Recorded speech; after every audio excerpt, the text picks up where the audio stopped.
কপাল করে একটা স্বামী পাইছি, যা ইচ্ছে হয় তাই বানিয়ে খাই। এত সুখ কি আমার কপালে তার সহ্য হবে কোন তো? তাই থেকে থেকে আমরা শয়তানি করি। তো যাই হোক, আজকে খাবার মন গেছে মোমো। তো মোবাইলের মধ্যে দেখি মোমো বানাচ্ছে হলো মুগরি দিয়ে।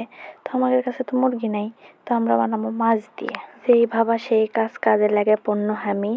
আর খাইয়ে দেয় আমার স্বামী, যে এত প্রশংসা করে তার কি কমো, মানে আমি যেন আবার বানাই না, ইডো বানাবো আর তার যেন খাওয়া হয়, এই জন্য এত প্রশংসা করে। জীবনে এরকম স্বামী সব মেয়েই চাই, যে হলো তার সাথে সাথে থাকবি, তারপরে তার যেটা ইচ্ছে হবি স্বামীরও সেটা ইচ্ছে হবি, সেটা করে করে খাবি, একসাথে অনেক কিছু করবি, মজা করবি, এক তামাশা করবি। তা যাই হোক, উনকে একটা কুসকুসি আলা স্বামী পাইছি।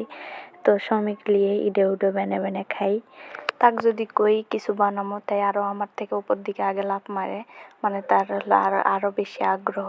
তাই কয় যে বানাও বানাও বানাও। এমন সময় থাকলে কি আর বন্ধু বান্ধবী লাগে কোন তো? ইনকে সময় থাকলে সব মেয়ের জীবনে ধন্য হয়ে যাবি। তা আমাদের বগুড়ার বেটা ছেলেরা না বেশি বউক ভালোবাসে, আর বেটি ছেলেরাও হলে কম স্বামীক ভালোবাসে না।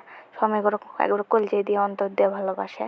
তো সেটা আমার স্বামী নিজে কয় যে ইনকে বউ কুট পাওয়া যাবি, আমি আবার তাক ভালোবাসে কই ইনকে স্বামী কুট পাওয়া যাবি, তুমি কয় ইনকে স্বামী মোকামতলা পাওয়া যাবি। আসল কথা হলো বগুড়ার ছেলেরা না, ছেলেরা মেয়েরা সবাই সবাইকে একটু বেশি ভালোবাসে। এটা লয় কিছু লয়, এটা পুরোনো ব্যাপার। আর আমার চোল পেটত আসার পরে থেকে তার এটাই কথা, মুখ কখনো খালি তুবো না, খালি খাবো আর খাবো। খাইতে খাইতে যদি মরে যাস, শহীদ হয়ে যাস, তাও ভালো, তাও খাওয়া ছাড়বো না, খালি খাবো আর খাবো। তাহলে তোর বমিও আসবে না, কিছু হবে না, সবসময় খাওয়ার উপরে থাকবো। এগুলো করলে কার ভালো লাগে কোন তো? রেডি করাও ছিল না, তার খাওয়াও ছিল না, খাইয়ে দেয় দুইজনে মিলে জিঙ্গা পরে থাকে। উনকে গরুর লাগান পরে আছে, মানে আর লড়ে পাচ্ছে না। আসলে মোমো কয়েকটা খালেই পেট ভরে যায়, যা বুঝনু।